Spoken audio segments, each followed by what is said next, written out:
Make sure to check out our sponsor, Cell Phone Buyers Recyclers. They want to buy your cell phone old, broken, or you're just trying to get rid of it. You can contact them right at the number on the screen, text or call. Also, their social media and website is in the description if that's more convenient. If you share their social media accounts on social media, get a chance to win an iPhone. Go check them out. All right, man, we in the build. I told you I was going to come back with another NFL video. This was the actual video that I was going to do. And then one of my boys, I'm talking about from Philly, he shared this story and about Jay Gruden benching Capri Bibbs. If you didn't see the video, I did. And that leading to Alex Smith getting his leg tore because Capri Bibbs, the ex-Redskin or ex-Washington football team running back, slept with Jay Gruden's side piece. So check out the previous video. But I do appreciate everybody for checking in. Once again, I am not a Denver Bronco fan. I'm a Detroit Lions fan. It's just a hat. I got a lot of hats. But I actually like the Denver Broncos in the 90s. Like I said before, Terrell Davis was one of my favorite running backs, not named Barry Sanders. Love John Elway. I think he don't get enough credit for being one of the best quarterbacks to do it. And always look forward to them playing the Vikings, who went 15-1, and Randy Moss and Chris Carter, Robert Smith, I think, and Randall Cunningham was the quarterback. And I think it was Morton Anderson missed that kick versus Atlanta that produced one of the worst Super Bowls of all time. Denver just rolled over Atlanta. But hey, we here. Let's talk about it. Zeke wants some respect on his name. We're going to talk about Zeke, Dan Snyder, also Odell Beckham. But we're going to talk about he wanted to retire in 2017. Let's talk about Dan Snyder. Now, things are getting real. I heard this Dan Snyder name really trending in the Twitter world today, man. And I'm like, damn, what's up now? Now, it's a lot of rumors going around that he might have been on Epstein's blacklist or some of the cultural things that wasn't right with the Redskins organization. We know he didn't run really a strict ship. He loved his black quarterbacks, and obviously the Jay Gruden story about the side chick and Capri Bibbs, that's starting to leak out now. Some of the smaller shareholders in the Washington football team are starting to they hired an investment firm to sell their shares. So some big posts to come out of this, man. Hopefully, they building it up, and it'll build up, and it actually live up to the hype. But it was supposed to be released Tuesday, but it's a lot of leaks coming out about Dan Snyder. So I thought these leaks would come out, if he didn't, if he didn't sell the football team. Didn't change the name. So it seemed like there may be opportunity for a football team to be up for sale. Now they want to do right. They want to show that the National Football League is possibly changing the corner. We'll hire the majority owner, hire a black owner. Not sure, who that would be, and let them run the Washington Redskins. That's a proud, prominent football franchise, which they won't be the Redskins no more. But, not sure what the speculation is, and I'm not going to shit on Dan Snyder's name.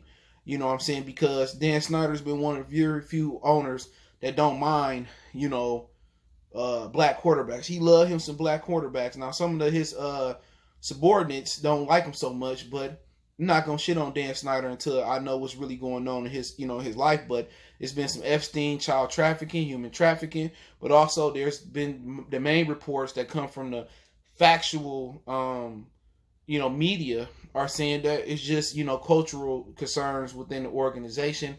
And we know because that organization been ran like a mom and pop shop. I will say that, man. And so I'm not sure exactly what they trying to accuse him of, and I'm not going to go out here and assume what he done. The story's supposed to come out tomorrow, and if it don't come out tomorrow, and it don't come out Friday, it don't come out Saturday, it don't come out Sunday, at this point they can eat it because it was supposed to come out Tuesday. So they trying to smear this man's name. I thought if he just stood on his power and said we're going to be called the Redskins, then that would come. But they just trying to take him under. So we might have an opportunity that, for them to do right by black folks, and they really want to show us they want to change the court. They want to really turn the corner in the National Football League. Well, let's get us a black minority owner. It's only one minority owner in the NFL, and that's Shad Khan for the Jacksonville Jaguars. So this is a great place where they can put a prominent black owner in the National Football League in Washington with the name change coming and all that type of stuff. So not sure what Dan Snyder did, what they about to leak about him. But one thing I always liked about him, he liked black quarterbacks. You know what I'm saying? He liked to spend his money too. You know what I'm saying? Dan Snyder ain't never not wanted no winner. He just didn't know how to put the right people in position to put a winner on the field. Forget the general manager he just fired, but he spent the money. He liked black quarterbacks. really ain't never had no problem with him. You know what I'm saying? Just between me and you. You know what I'm saying? So Redskins, they really never been a rival with Detroit. They did beat us in like with the 1991 NFC Championship game. Yes, the Lions went to the NFC Championship game in '91. Y'all kiss my ass with the jokes in the comment section. But if you want to know about the Lions and everything, Detroit Pistons news, check out the channel out, Motor City Sports Talk. That's Motor City Sports Talk right here on YouTube. And I appreciate everybody that support me on both platforms. But, you know, I ain't really had no problems with the Redskins. You know what I'm saying? I rooted for Robert Griffin. Used to like Santana Moss. Like Jason Campbell coming out of Auburn. So I liked a lot of their players over the years. One thing I didn't like about them was Kirk Cousins' whole ass. I'm a University of Michigan fan. I talk Michigan football at my other channel, Motor City Sports Talk as well. So I'm a huge Michigan fan. Football, basketball, baseball, the whole nine. But and I didn't like when Trent Williams, his whole ass, and I ain't miss no words. I ain't no Richard Sherman. You ain't gonna just punch me in the face. You gonna go meet your maker. You touch me. You know what I'm saying? I'm sending you to see Jehovah. They're gonna be saying, Hova, ho, you gonna think you, where am I going? Yeah, you going to the heavens. Lift every voice and sing, you put your hands on me. I ain't no Richard Sherman. I'll say that again. I ain't no Richard Sherman. His old buck dancing Kanye West self refused to block for RG3 because he had too much of a close relationship with Dan Snyder, the owner. So the offensive line decided not to block for RG3 and magically started blocking for Kirk Cousins. So that's really the only issue I had with the Washington Redskins over the years, along with weak Kirk Cousins. But hey, that is what it is. So Ezekiel Elliott wants to respect on his name. I guess he tired of dudes playing with his name, saying that he not that guy as a quarterback, as a running back, excuse me. And he went to Twitter, and I put this stuff on the screen to address, like, he led the NFL in rushing 2 times. So how long has Zeke been in the league? What, 3 or 4 years now? Going on 4 years? I don't think he's been in there a full 5 yet. He probably going to his 5th year at the most. And he just let people know he tired to be disrespected. They saying Saquon better than him. They saying Christian McCaffrey better than him. Derrick Henry better than him. But he led the league in rushing twice. None of them did that, in my opinion.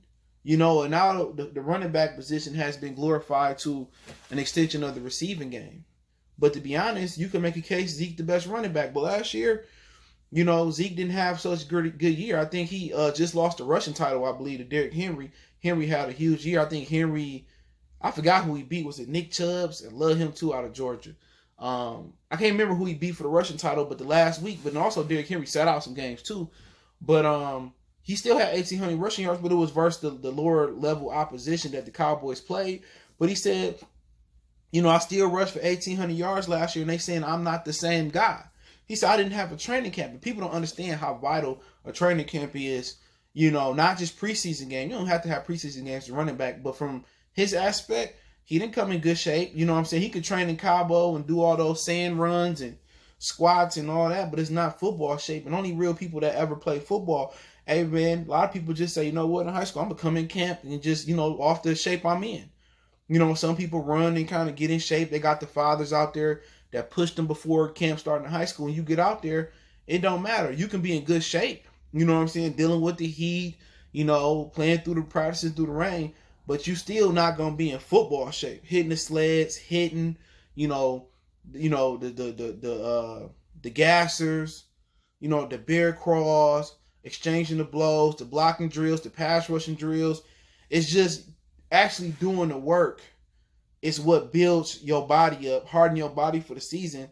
You can run all the miles you want to, but football conditioning, it's nothing like it, man. So the karaoke's, the back pedals, the whatever, man, it's a different animal. In basketball, you can run sprinters and suicides, and you can play 5-on-5 in the offseason. You come in camp in amazing shape. But football, there's really no simulating what you do. And he right, he still did that without no training camp. And he just really never got he really never got his stride last year. And I think the Cowboys, kind of paid for that. And also they going this year without Travis Frederick as well. So it's a case to be made when we talking about longevity, when we talk about consistency over the years. Ezekiel Elliott, if we talking about a lifetime achievement award amongst the younger guys, not including Adrian Peterson, we know he a first ballot Hall of Famer. He better be. Ezekiel Elliott is the best running back in the National Football League. When we add up everything he's did in his career, who else led the league rushing twice? Who else had 1,800 yards? I think he said with no training camp. Nobody. People like Saquon Barkley, and I had this argument with one of my boys, and I let him. He been on before a long time ago. I would love to have Mike Beckham on again. You know, if his schedule kind of line up with it, and debate this. You know, he thinks Saquon the best back. I think Saquon the most talented back. But if you look at it, you can say, oh, Saquon didn't have a line. Neither did Barry.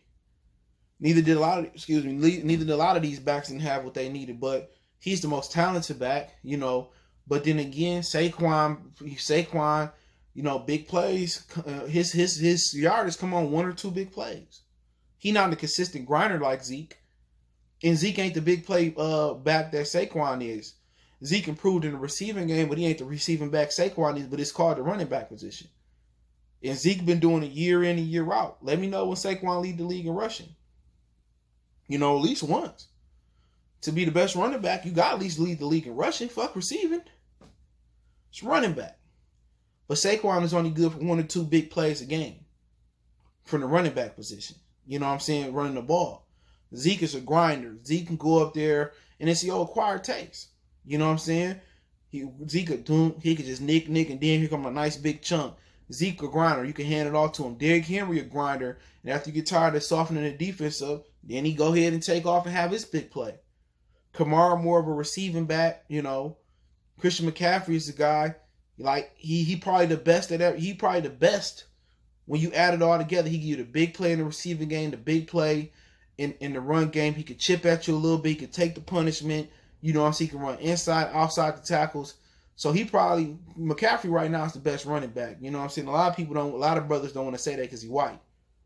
You're not really conditioned to see a white running back do well in the National Football League. You know, people thought he was going to be another Toby Gerhardt coming out of Stanford. But when I watched him at Stanford and watched him receive, kick, and play, I told people he was going to be the best running back coming out that jab. And yeah, my New Orleans boy, no, Woody, you know, you got that boy Leonard Fournette, Woody, you know, you heard me, Leonard Fournette, man, you know, all that. And I was like, man, Christian McCaffrey, a bad boy.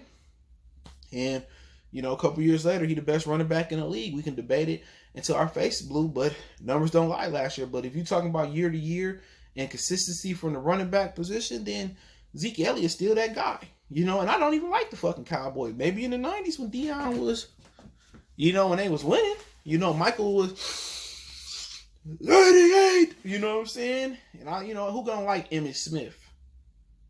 You gotta love Emmitt. You can say whatever you want to say about Emmitt. Emmitt is one of the most nicest, down to earth. You see how he sent his son off to college, and it wasn't Emmitt is him and Barry two of the greatest guys that you can find in the National Football League, and two of the greatest running backs.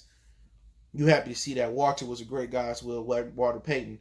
But, you know, like I said before, Zeke, talk your shit, man. Put some respect on your name. They want to, you know, because he one of them old school running backs that grind and get it how you live. But that is what it is. But our boy Odell Beckham, I'm actually a huge Odell Beckham fan. The Lions could have drafted him, or I prefer Aaron Donald, because we ended up losing Nick Fairley, then Dominic Sue too. That year, we took Erica Ebron. That's what we call him on my Detroit channel. Not Eric, but we call him Erica Ebron. And we took Erica over Odell and over Aaron Donald. And I would have loved to have Odell in Detroit. Odell would have been happy in Detroit because all we do is pass the ball. We don't believe in running the ball no more. But, you know, he said in 2017 when he broke his ankle with the Giants, he contemplated, you know, retiring. His dad was featured in What Carter Lost 30 for 30. And he was tearing up that Carter defense, who basically had all D1 prospects, and everybody ran like a 4.6 or less. And you know, his dad was a beast, and he just said, you know, I was tired. He said he lost the love of this game. He broke his ankle. I mean, you know, he had his trials and tribulations in New York. Him and Eli didn't say I no more, even though they both come to New Orleans. But Eli was a shell of himself, and he was kind of stringing out his tenure with the New York Giants, and he was frustrated, and he wasn't happy last year because he don't want to be in Cleveland, but it seems that he accepted being in Cleveland. He said the blonde hair is coming back, and he sat down with Cam and somebody else doing the round table. Todd Gurley, it was. He said he just wasn't happy no more with the National Football League. And, you know, sometimes doing the things you love, going through, you know, tough times, injuries, and so much criticism that he was getting in New York, you only a receiver. It's nothing that you really can do. But you threw Eli. Eventually, you threw Eli under the bus down the line. But when you're not winning, and you accustomed to winning, he probably won at both levels.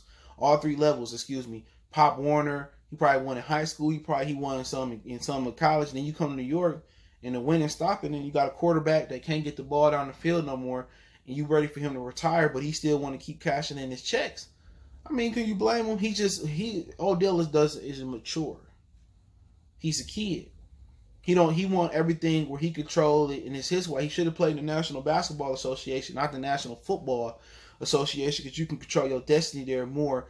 Thanks to the old Brian, oh, Goat James, Goat James, in my Shannon Sharp voice. But the National Football League, you ain't act right, you get sent to Cleveland or Buffalo. But, he got through them times, but he's still one of the more overrated receivers out there until he proved that he can get it done in the postseason. He one of the prolific receivers, but to be honest, talent-wise, he a top 10 receiver.